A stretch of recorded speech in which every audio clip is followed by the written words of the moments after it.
అందరికీ నమస్కారం అండి. మనకి రాబోయేటువంటి ఆగస్టు మాసంలో తులారాశి వాళ్ళకి, అంటే తులారాశిలో జన్మించిన వారికి ఆగస్టు మాసం ఫలితాలు ఎలా ఉంటాయో ఇప్పుడు తెలుసుకుందాం. మనకి ప్రధానంగా చిత్త 3-4 పాదాలు, తర్వాత స్వాతి 1-2-3-4 పాదాల్లో పుట్టిన వాళ్ళు కానీ, ఈ తర్వాత ఏంటంటే చిత్తా స్వాతి విశాఖలో అవి 2 ఇవి 4 6 పోతే మిగిలిన 3 పాదాలు విశాఖ నక్షత్రంలో 1-2-3 పాదాలు కానీ, అలాగే అక్షరాల్లో రా రి లేకపోతే రు రే రో తా తాతారా ఉంటారు, అట్లా తి తు తే తేజోవతి తేజస్వి, ఇట్లా అంటే ఈ అక్షరాలన్నీ ఏవైతే ఉన్నాయో ఈ 9 అక్షరాలతో పేరు స్టార్ట్ అయిన వాళ్ళు కానీ ప్రారంభమైన వాళ్ళు కానీ మనకి ఈ తులారాశి కింద మనం పరిగణించడం జరుగుతుంది. కనుకంటే వీరందరికీ కూడా ఈ ఆగస్టు మాసంలో ఫలితాలు ఎలా ఉంటాయి? ఆగస్టులో ఏంటంటే రవి బుధ శుక్ర రాహువులు సంచారం అనుకూల ఫలితాలనే ఉంటాయి. ప్రయత్నాలని వేగవంతంగా కూడా చేసుకోగలుగుతారు. ఏకాగ్రత పట్టుదలతో మీరు అనుకున్న ఫలితాన్ని సాధించేటువంటి అవకాశం ఉంది. ఆరోగ్యమందు క్రమంగా కిందటి మాసంలో జరిగిన అననుకూలత పోయి సాధారణ ఫలితాలలో వచ్చి మళ్ళీ సెటరేట్ అవుతుంది. మీకు అలాగే మీ పిల్లల సంతానం పంచమ స్థానంలో ఎవరుంటారో వాళ్ళ నుంచి మీకు పాజిటివ్ రిజల్టు, వాళ్ళ నుంచి ఆర్థిక ప్రయోజనాలు కూడా మీరు పొందేటువంటి అవకాశం ఈ రాశి వాళ్ళకు ఉంటుంది. అలాగే ఎవరైనా నిరుద్యోగులు ఉన్నట్లయితే కనుక వీళ్ళు శుభవార్తలు వింటారు. మంచి ఉద్యోగ సంబంధమైనటువంటి సానుకూలత ఏర్పడుతుంది. విద్యార్థులకి స్నేహితుల వర్గంలో కొంచెం జాగ్రత్తగా ఉంటే మంచిది.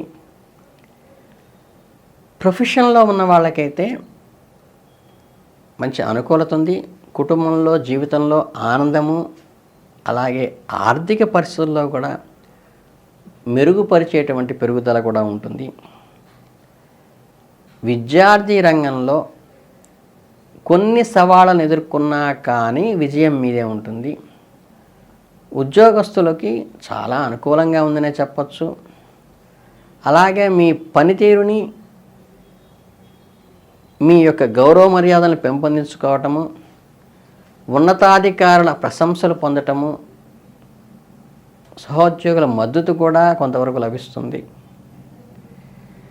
దానివల్ల మీరు అతి విశ్వాసానికి పోవటం కానీ అహంకారం వాటికి కానీ పోకుండా దూరంగా ఉండి మీ సహృదయంతో వాటిని స్వీకరించండి.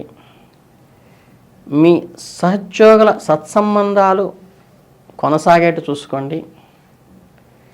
మీ పనిలో కలిసి పని చేయటం వల్ల మరింత అనుకూల ఫలితాలు పొందవచ్చు. వాళ్ళందరినీ కోఆపరేట్ చేసుకుని పనిచేయండి. వ్యాపారస్తులకు కూడా అనుకూలంగా ఉంటుంది. కొత్త వ్యాపారాల అవకాశాలు కూడా మీకు వచ్చేటువంటి అవకాశం ఉంది. కాబట్టి కొత్త పెట్టుబడుల నిర్ణయాలు తీసుకోండి. వీలైతే చిన్న మొత్తంలో ఆచితూచి పెట్టుబడులు కూడా పెట్టినా కానీ మీకు అనుకూలమైన ఫలితాలనే వస్తాయి. ఏకాగ్రత, చదువు మీద దృష్టి పెట్టడంలో కొంచెం ఇబ్బంది కలిగినప్పటికీ కూడా సంయమనంతో స్వయం కృషితో దాన్ని జయించండి. ఎక్కడా నిరాశ చెందవద్దు. కష్టపడి చదివితే కష్టే ఫలి, మంచి ఫలితాన్ని ఖచ్చితంగా పొందుతారు. మీ అధ్యయన పద్ధతులను మార్చుకోండి. ఉపాధ్యాయుల యొక్క సలహాలు తీసుకోండి.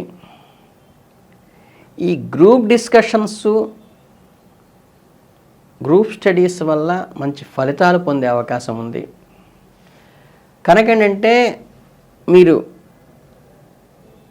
ఈ స్టడీ చేసే పద్ధతులని మెరుగుపరుచుకుని అభివృద్ధి చెందవచ్చు. మీ కుటుంబ జీవితంలో కూడా సాధారణంగానే జరుగుతుంది. కుటుంబ సభ్యుల మధ్య సామరస్యం కానీ, ప్రేమ అనురాగాలు కానీ పెరిగినప్పటికీ చిన్న చిన్న వివాదాలు వస్తాయి. వాటిని మీరు మనస్ఫూర్తిగా స్వీకరించి సంయమనంతో ముందుకు వెళ్ళండి.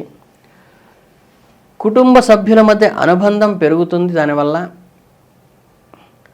అలాగే వారి అభిప్రాయాలను గౌరవించటం వల్ల వారి మనసులో మీ మీద గౌరవం పెరుగుతుంది. సుఖ సంతోషకరమైన విందు వినోదాల్లో కూడా పాల్గొంటారు. ఈ ప్రేమ సంబంధ వ్యవహారాలు ఏదైతే ఉంటాయో వాళ్ళకి నెల ప్రారంభంలో చాలా పాజిటివ్గా ఉంది.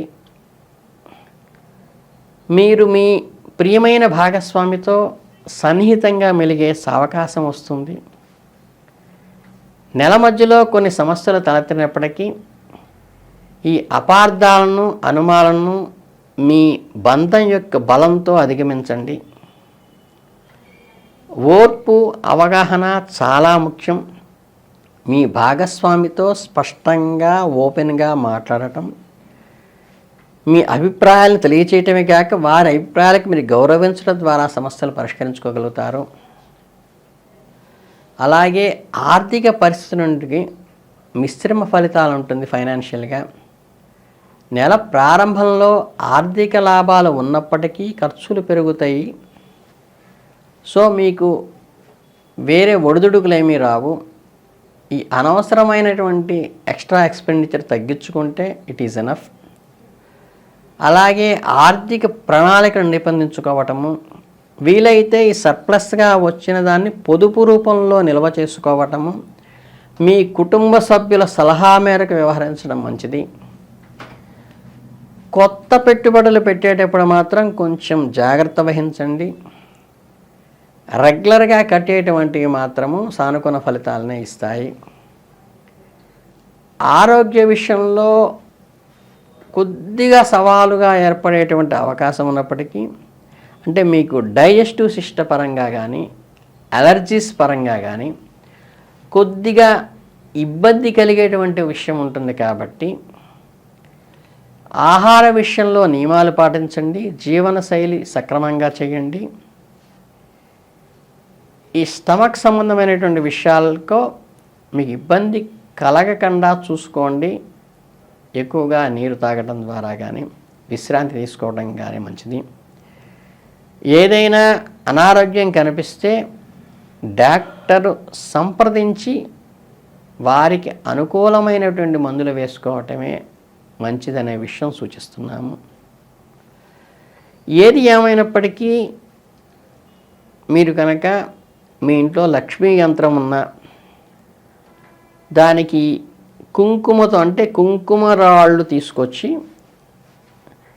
పచ్చి పసుపు కొమ్మలు ఉంటాయి ఎండినవి కాకుండా, వాటితో నూరటం వల్ల మీకు కుంకుమ వస్తుంది. అలా స్వచ్ఛంగా ఇంట్లో మడిగా చేసుకున్న కుంకుమతో లక్ష్మీమూర్తికి కానీ పటానికి కానీ యంత్రానికి కానీ అర్చించడం వల్ల కానీ మీ సౌభాగ్యము కానీ ఆర్థికమైనటువంటి పురోభివృద్ధి కానీ సాధించడానికి అవకాశం ఉంది. అలాగే మానసిక ప్రశాంతతకి యోగా చేయటం కూడా మంచిది. అలాగే మీరు శ్రీమాత్రే నమః అనేటువంటి మూలమంత్రాన్ని నిరంతరంగా స్మరించటం వల్ల కానీ, లక్ష్మీ స్వరూపంగా ఉన్న ఆలయాలు దర్శించడం ద్వారా కానీ మీకు ఈ నెలంతా కూడా అనుకూలమైన ఫలితాలు కలుగుతాయి. ఎర్రని గాజులు చేతికి వేసుకోవడానికి ప్రయత్నించండి ఈ నెలలో. అవి కూడా మీకు మంచి సానుకూల వాతావరణాన్ని కలిగిస్తాయి. కనుక ఏంటంటే ఈ చిన్న చిన్న రెమెడీస్ చేసుకుని నియమాలు పాటిస్తే ఈ నెలంతా మీకు అద్భుతంగా ఉంటుందని ఆశీర్వదిస్తూ ధన్యవాదాలు.